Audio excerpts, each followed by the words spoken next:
बोलो जयकारा बोल मेरे श्री गुरु महाराज की जय।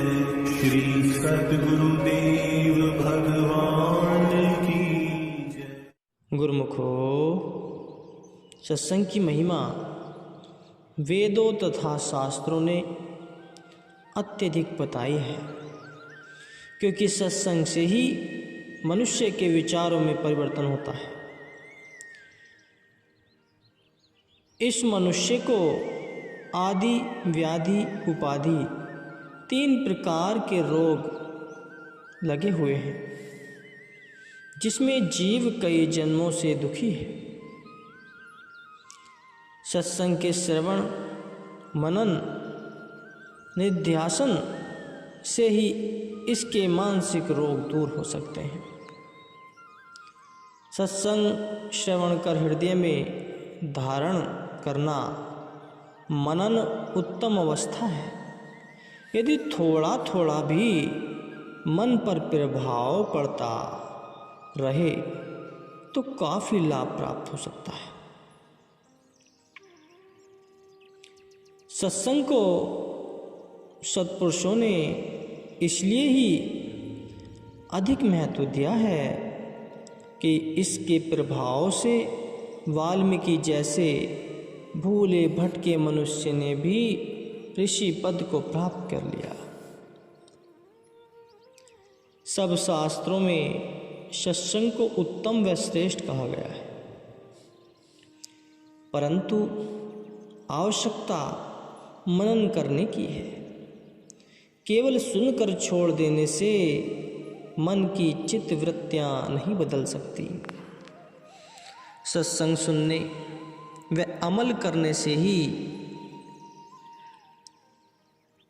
जीव के संस्कार बनते हैं। वे संस्कार कभी व्यर्थ नहीं जाते।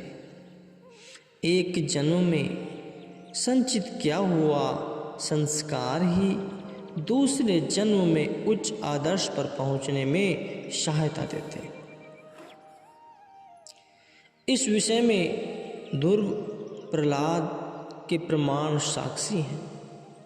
बाल्यावस्था में ही उनकी रुचि ईश्वर की ओर थी। ये संस्कार पूर्व जन्म में सत्संग सुनने व उनका मनन करने पर निर्भर है। शुभ संस्कारों के एकत्र करने का नाम ही क्रियामाण कर्म है। संत महापुरुषों ने प्रारब्ध व संचित कर्मों की अपेक्षा क्रियामाण कर्मों को श्रेष्ठ माना है। इन क्रियामाण कर्मों से मनुष्य अपनी जीवन धारा बदल सकता है। सत्संग का मनन करने से क्रियामाण कर्म में एकत्रित होते हैं। जितनी सत्संग में अधिक रुचि होगी उतनी ही मन की वृत्तियां बदलती जाएंगी। सत्संग को महापुरुषों ने मन का दर्पण कहा है। मन में कौन से विचार भरे हुए हैं, मन की रुचि कौन से रस में भोगों में है, ये सब कुछ सत्संग से ही जाना जा सकता है। मन की अवस्था का ज्ञान होने पर ही सब साधन किए जा सकते हैं।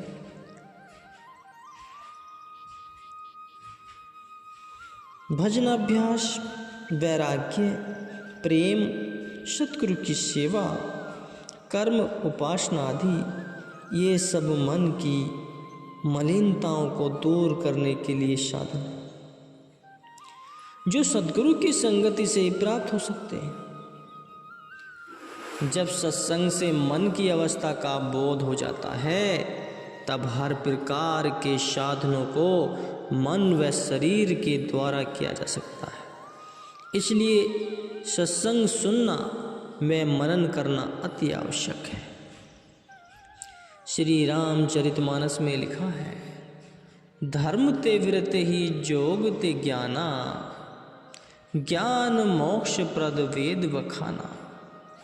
जाते वेगी द्रवे में भाई, सोमम भगति भगत सुखदाई। अर्थात वास्तविक धर्म वही है जिस धर्म से वैराग्य उत्पन्न हो, जिन धर्म कर्मों के करने पर अहंता उत्पन्न हो, उसे धर्म नहीं कहा जा सकता। वैराग्य से योग तथा योग से ज्ञान की प्राप्ति होती है। यही वेदों तथा ग्रंथों ने भी बतलाया है कि ज्ञान मोक्ष को देने वाला है, परंतु ज्ञान का मार्ग सरल नहीं है। इससे सरल साधन है भक्ति, जिससे मालिक शीघ्र प्रसन्न होते हैं। श्री रामचंद्र जी स्वयं निज मुख से फरमाते हैं कि मुझे भक्ति प्रिय है और वही भक्ति को सुख देने वाली है। अब सोचना यह है गुरुमुखो कि भक्ति कैसे प्राप्त हो। भक्ति सद्गुरु की सेवा, सद्गुरु के चरणों में दृढ़ विश्वास तथा सत्पुरुषों की पावन संगति से प्राप्त होती है। जब तक पूर्ण संत महापुरुषों की संगति प्राप्त न हो, तब तक इन सब गुणों अर्थात सेवा, त्याग, वैराग्य एवं भक्ति को प्राप्त नहीं किया जा सकता। भक्ति का दूसरा नाम धर्म ही है। अतः इन सब गुणों को प्राप्त करने के लिए सद्गुरु की शरण लेना तथा प्रेम विभोर होकर श्रद्धा सहित उनकी सेवा करना अति आवश्यक है। आत्मिक सुख अर्थात ब्रह्मांड देश के अमर सुख खंड के समान है और शारीरिक भोग ऐश्वर्य अर्थात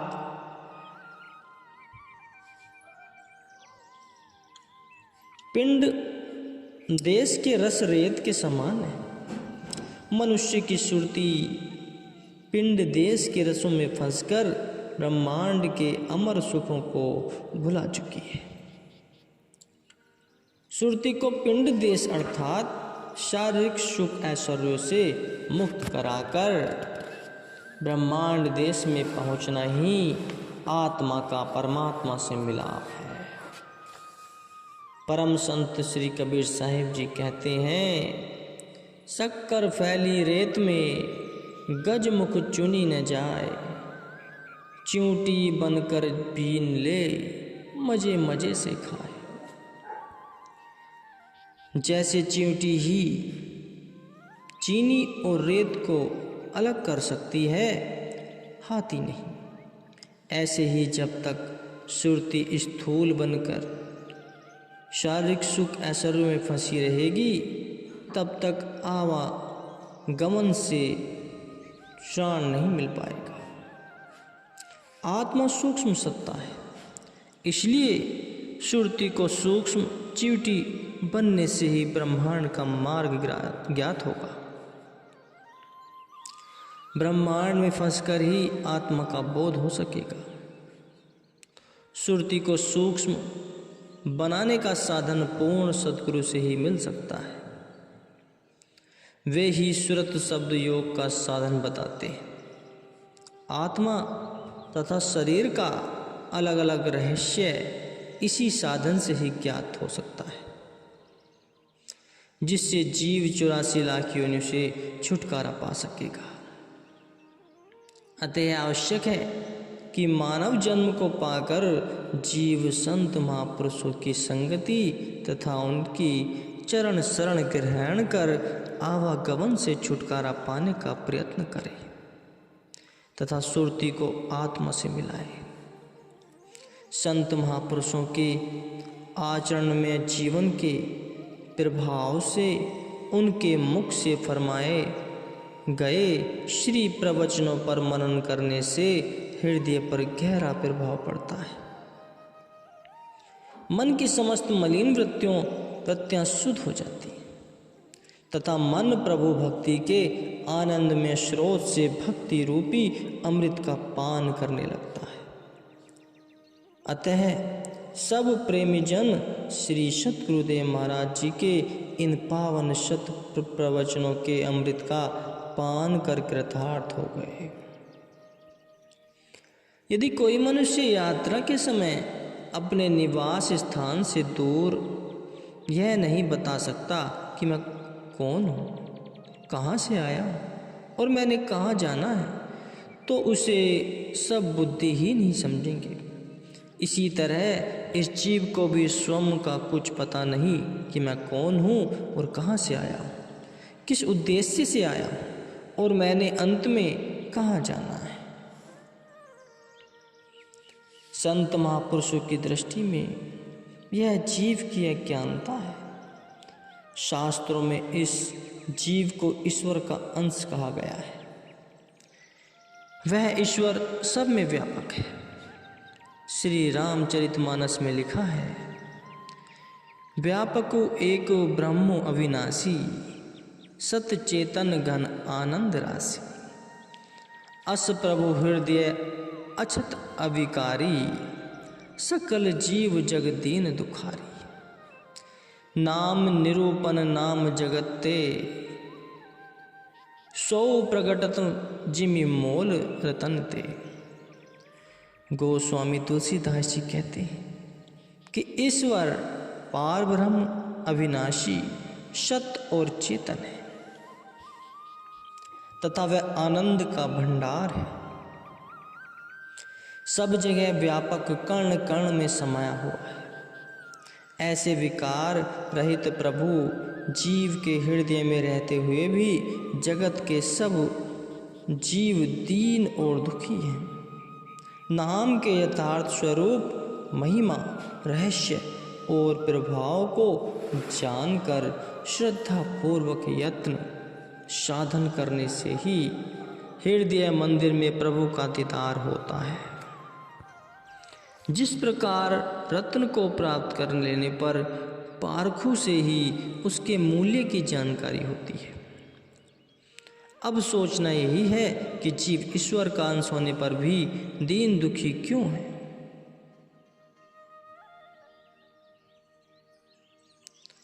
इसका कारण यही है कि जीव को स्वयं का कुछ भी ज्ञान नहीं कि मैं ईश्वर का अंश हूँ।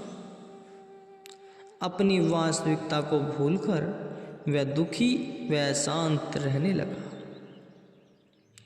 जीव ने स्वयं को माया रूप मान लिया है और अपने आप को इससे नहीं छुड़वा सकता, और जीव माया से उस समय छूट सकता है जब सद्गुरु से नाम की प्राप्ति कर उसको अपने अंदर धारण कर उसकी कमाई करे।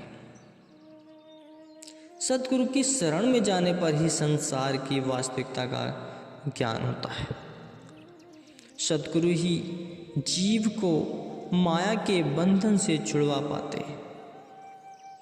सद्गुरु पावे भेद बतावे, ज्ञान करे उपदेश, तब कोयला की मैली छूटे, आगी करे प्रवेश।